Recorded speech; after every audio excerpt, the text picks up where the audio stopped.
Assalamualaikum warahmatullahi wabarakatuh. Kepada yang terhormat Ibu Mariana SPDMA selaku dosen pengampu akuntansi syariah 2020D, kemudian kepada yang terhormat seluruh teman-teman akuntansi syariah kelas 2020D. Di sini kami kelompok 3 akan mempresentasikan tentang PSAK 107 dan aplikasi akad pada Pegadaian Syariah.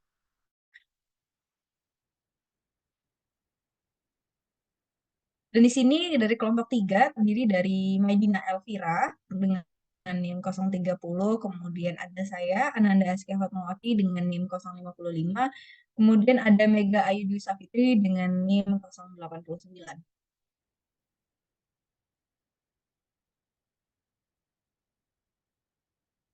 Dan untuk pertama-tama kami akan presentasikan tentang PSAK 107 tentang akuntansi ijarah yang akan dijelaskan oleh Maidina Elvira, dan kepada Maidina Elvira saya persilakan. Baik, terima kasih moderator atas kesempatannya.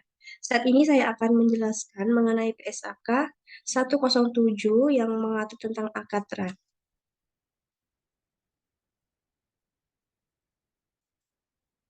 PSAK 107. PSAK 107 mengatur pengakuan, pengukuran, penyajian, dan pengungkapan transaksi ijarah. Ijarah adalah akad pemindahan hak guna atau pemanfaat atas suatu aset dalam waktu tertentu dengan pembayaran sewa atau ujrah tanpa diikuti dengan pemindahan. Aset ijarah adalah aset baik berwujud maupun tidak berwujud yang atas manfaatnya disewakan. PSAK 107 mengatur akuntansi untuk akad ijarah yang saat ini banyak digunakan dalam pembiayaan yang diberikan oleh bank syariah dan lembaga keuangan syariah lain.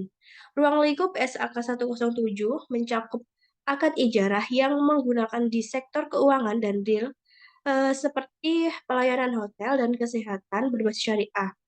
PSAK 107 akan berlaku efektif pada 1 Januari 2023 dan dapat diterapkan sejak dini. Selanjutnya, yakni pendahuluan. Perkembangan sistem keuangan syariah ditandai dengan didirikannya berbagai lembaga keuangan syariah dan diterbitkannya berbagai instrumen keuangan berbasis syariah. Lembaga keuangan syariah secara esensial berbeda dengan lembaga keuangan konvensional, baik dalam tujuan mekanisme, kekuasaan, luang lingkup, serta tanggung jawab. Setiap institusi dalam lembaga keuangan syariah menjadi bagian integral dari sistem keuangan syariah.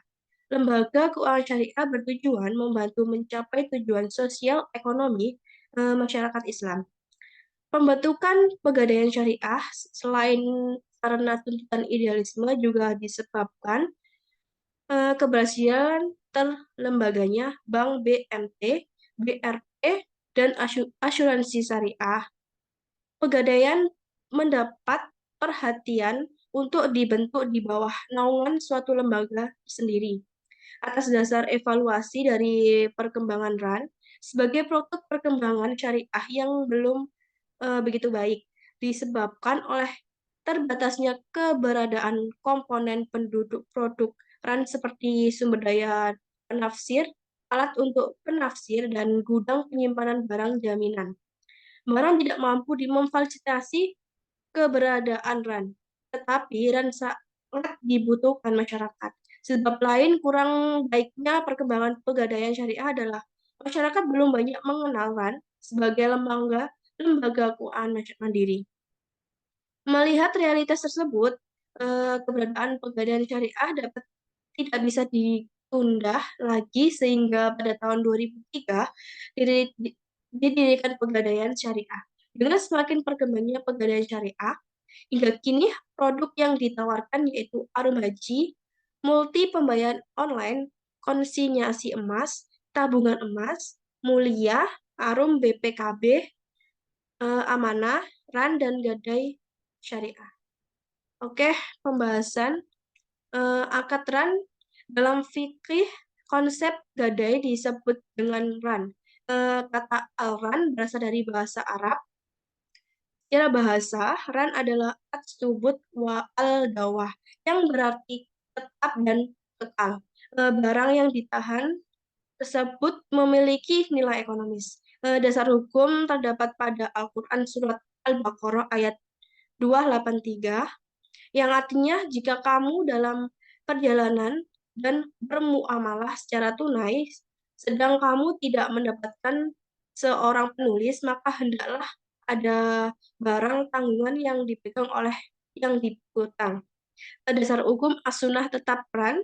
Tentang ran ini terdapat pada hadis yang diriwayatkan oleh Anas bin Malik yang menyatakan bahwa Rasulullah menggadaikan baju besinya pada seorang Yahudi di Madinah, eh, dan beliau mengambil jagung untuk keluarganya.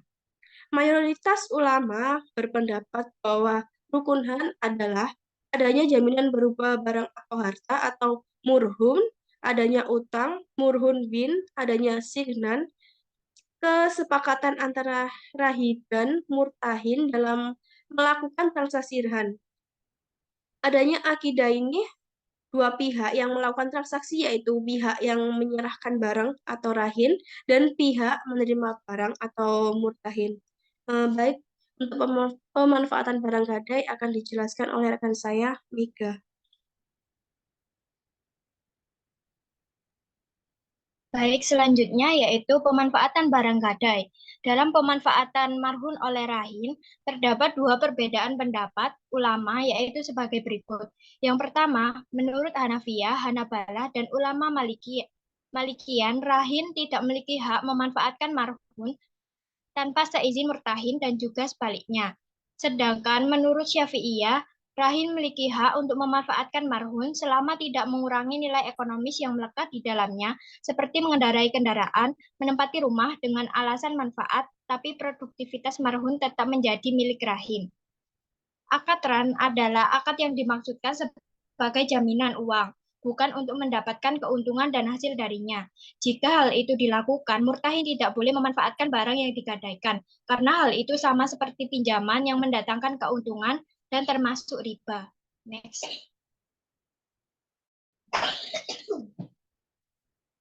Selanjutnya yaitu pegadaian syariah. Pegadaian merupakan lembaga pembiayaan atau kreditan dengan sistem gadai. PT Pegadaian merupakan salah satu perusahaan di bawah naungan Kementerian BUMN. Bersamaan dengan berkembangnya produk syariah di Indonesia, pada tahun 2003, sektor pegadaian juga mendirikan pegadaian syariah dengan membentuk unit layanan gadai syariah atau ULGS yang dalam pelaksanaannya berpegang kepada prinsip syariah.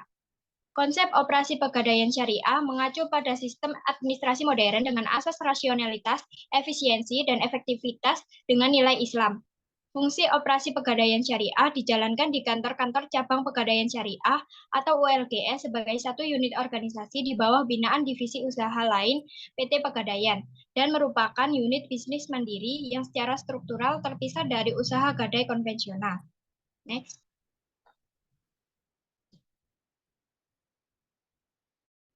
Selanjutnya yaitu aplikasi akad ran pada pegadaian syariah. Mekanisme operasional pegadaian syariah melalui akad ran dilakukan dengan menyerahkan barang bergerak dan kemudian pegadaian menyimpan dan merawat barang tersebut di tempat yang telah disediakan. Jenis barang yang dapat diterima sebagai jaminan pada prinsipnya adalah barang bergerak, di antaranya perhiasan, barang-barang elektronik, kendaraan, barang-barang rumah tangga, mesin, dan barang-barang lain yang dianggap bernilai. Pegadaian syariah akan mendapatkan keuntungan hanya dari biaya sewa, tempat yang diambil bukan tambahan berupa bunga atau sewa modal yang diperhitungkan dari uang pinjaman. Next. Pembiayaan ran di pegadaian syariah adalah solusi tepat kebutuhan dana cepat yang sesuai syariah. Prosesnya cepat hanya dalam waktu 15 menit, dana cair dan aman penyimpanannya.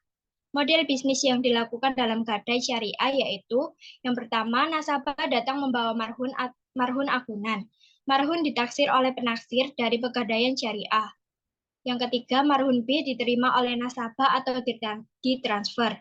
Persyaratan yang dibutuhkan yaitu fotokopi KTP atau kartu identitas lainnya, memiliki barang jaminan untuk kendaraan bermotor, membawa BPKB atau STNK asli, dan juga nasabah menandatangani surat buktiran atau SPR. Pegadaian sebagai lembaga keuangan tidak diperkenankan menghimpun dana secara langsung dari masyarakat dalam bentuk simpanan. Praktik run pada prinsipnya sama dengan praktik gadai secara konvensional. Namun yang membedakan adalah besarnya biaya pemeliharaan dan penyimpanan atas merhun pada praktik run ditentukan dengan akad ijarah. Selanjutnya akan dijelaskan oleh Amanda.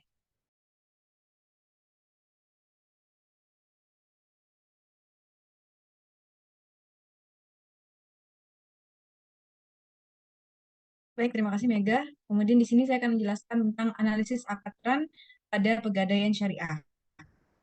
Akad syariah, akad syahid.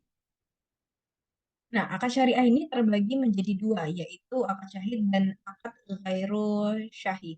Nah, akad syahid adalah akad yang sempurna secara rukun-rukun dan syarat-syarat menurut syariah dan berlaku akibat akad yang mengikat kepada orang-orang yang melakukan akad. Nah, sebuah akad itu bisa dikatakan sahih ketika sudah memenuhi rukun dan syarat-syarat yang ada. Dalam akad ran pun berlaku hal yang sama. Kemudian secara rukun, akad ran itu diperlukan adanya jaminan atau biasa disebut dengan kata marhun. Dan secara teori, barang jaminan tersebut perlu memiliki nilai ekonomis, artinya harus bisa ditransaksikan dan bisa diserah terimakan ketika akad. Marhun ini harus barang yang berharga dan harus memiliki manfaat, dan di sini biasa disebut mal al-mutaqakim. Kemudian marhun ini harus memiliki mutlak milik dari seorang sirahin dan tidak boleh ada hak orang lain dari barang marhun tersebut. Kemudian secara praktik barang yang diterima dari pegadaian syariah itu adalah barang yang bergerak, dan barang ini tuh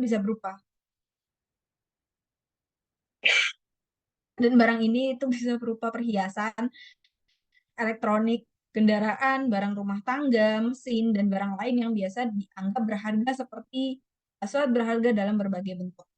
Kemudian dalam akad rantun ini memiliki jangka waktunya tersendiri untuk melakukan pinjaman, dan biasanya jangka waktu pinjaman ini itu terbatas sekitar 4 bulan atau sampai 120 hari. Kenapa memiliki batas jangka waktu? Karena jika waktunya lebih dari 4 bulan atau 120 hari, ditakutkan barang itu tersebut atau rusak. Kemudian terdapat rukun yang kedua, yaitu rukun marhun bih. Nah, rukun marhun bih ini menurut Syafi'iyah dan Malikiyah itu memiliki syarat berupa marhun yang digadaikan itu bisa dinilai dengan uang. Jadi bisa uang ini bisa digunakan dan dijual untuk membayar hutang, dan jumlah uang yang diberikan pun itu nggak boleh lebih dari nilai barang. Jadi ketika dia menggadaikan emas misalnya, dan ketika ditimbang emas itu mungkin nilainya sekitar 300.000, maka uang yang harus diberikan itu pun tidak boleh lebih daripada 300.000. Kemudian dalam akad ran ini ada syarat-syaratnya, yaitu sebagai pelakunya. Nah, pelaku dari akad ran ini memiliki syarat berupa orang yang berakal dan nggak boleh gila. Jadi pelaku akad ran ini harus balik, kemudian waras, dan tidak boleh dilakukan oleh anak kecil dan orang gila. Dan ketika dalam praktik pergadaian syariah pun, ketika orang melakukan akad ran ini, pelaku itu harus memiliki KTP, di mana KTP ini berarti sudah berusia 17 tahun, dalam artian sudah balik dan sudah paham secara hukum. Kemudian rukun yang terakhir adalah rukun sigoh. Nah, ijab dan kabul yang dilakukan oleh pelaku akad ini, dalam artian itu rahin dan murtahin, itu di mana harus adanya serah terima kepemilikan. Hal ini tuh menunjukkan kerelaan pihak yang berakad, dan secara praktik di pegadaian syariah itu ditunjukkan dengan menandatangani surat bukti ran atau SBR yang berisi perjanjian dari transaksi ran. Next.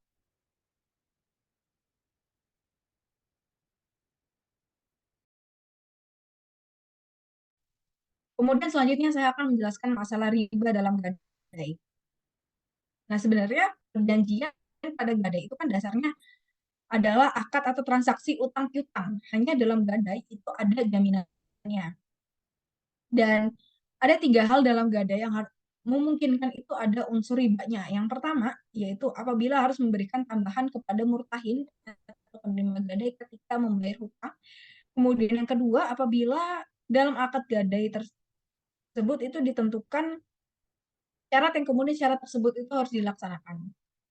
Dan yang ketiga, apabila rahin itu tidak mampu membayar hutang dalam jangka waktu yang ditentukan sesuai akad yang ada, lalu murtahin menjual barang tersebut, barang marhun, dan murtahin itu tidak memberikan kelebihan harga marhun kepada rahin, padahal rahin itu lebih kecil nilainya daripada harga marhun. Nah, di sini saya akan memberikan contoh seperti Mas tadi, ketika seorang rahin itu dia menggadaikan barangnya dan barang itu bernilai 300, kemudian yang dia minta uangnya yang itu sekitar 200, kemudian karena dia tidak mampu membayar uang 200 tersebut, kemudian dari murtahin ini menjual emasnya, dan berarti kan ada gap nih antara uang yang dipinjam itu sebesar uang yang diterima seorang rahin itu 200, kemudian barangnya itu bernilai 300, kemudian dijual oleh murtahin, berarti ada selisih uang senilai 100.000. Nah, 100.000 ini harus diberikan lagi kepada si rahin itu. Next. Nah, di sini terakhir saya akan menjelaskan kesimpulan. Jadi, akad ran itu adalah perjanjian yang menjadikan barang berharga sebagai jaminan hutang hingga pihak yang bersangkutan itu bisa mengembalikan utang tersebut. Dengan begitu, jaminan tersebut berkaitan erat dengan utang piutang. Rukun ran adalah marhun, berhundih, sigoh, akidaini, dan artinya di sini adalah rahim dan murtahin. Dan sedangkan syarat ran adalah berakal, balik, dan marhun ada pada saat akad dan marhun diterima oleh murtahin atau wakilnya. Next. Baik, terima kasih atas perhatiannya kepada seluruh teman-teman. Kemudian di sini kami kelompok 3 mempersilahkan teman-teman untuk bertanya tentang materi yang kami jelaskan pada presentasi kami kepada kali ini. Atas kurang lebihnya saya mohon maaf. Saya mewakili kelompok 3, mohon maaf apabila terdapat kekurangan. Saya akhiri, wassalamualaikum warahmatullahi wabarakatuh.